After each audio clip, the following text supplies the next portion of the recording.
A road rage incident between a pedal bike and a BMW driver took a drastic and tragic turn, which resulted in the murder on a busy and packed southeast London street. 25-year-old Ahmed Chakile Gonladieu was described by a judge as having a short fuse and a short temper, and an habitual blade carrier, having over 15 previous convictions for 32 crimes, which included actually striking a prison inmate with an iron pole when he was in jail. On May 10, 2023, CCTV captured Alexandros Josephs travelling through Ladywell, southeast London, at roughly 1:55 p.m. in his grey BMW. Now, Alexandros Josephs was a songwriter, and he had crossed paths with Ahmed, who was cycling on his bike. While Alexandros continued to drive, a witness explained both Ahmed and Alexandros were shouting back and forth, Alexandros through the open window. Now, it's not certain how, but Alexandros struck Ahmed's bike, knocking him off.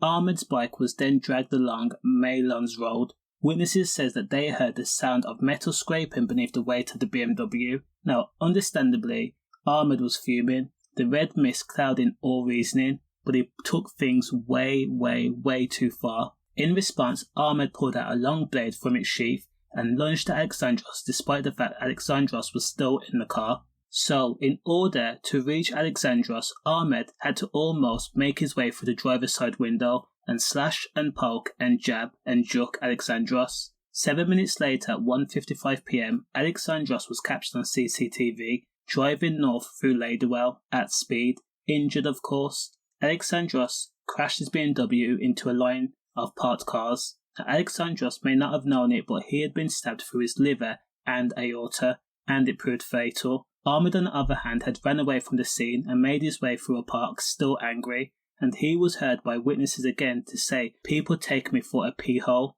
while resheathing the blade. Now, Alexandros' passengers had screamed for help and emergency services were called. Initially, when Ahmed was arrested, he answered no comment, after saying all he did was run away. However, when evidence was presented to him, mainly red and DNA, Ahmed changed his story and began to say that he had Alexandros in order to preserve his own life, as Alexandros had a GUN. However, the judge and the jury rejected that defence. Ahmed was found guilty of murder and jailed for life. He was told that he would spend a minimum term of 27 years. Now, it has to be noted that when Ahmed Chakile Gonladieu was sentenced, and even throughout the trial, there was no semblance or hint of remorse whatsoever. Condolences. Stay safe.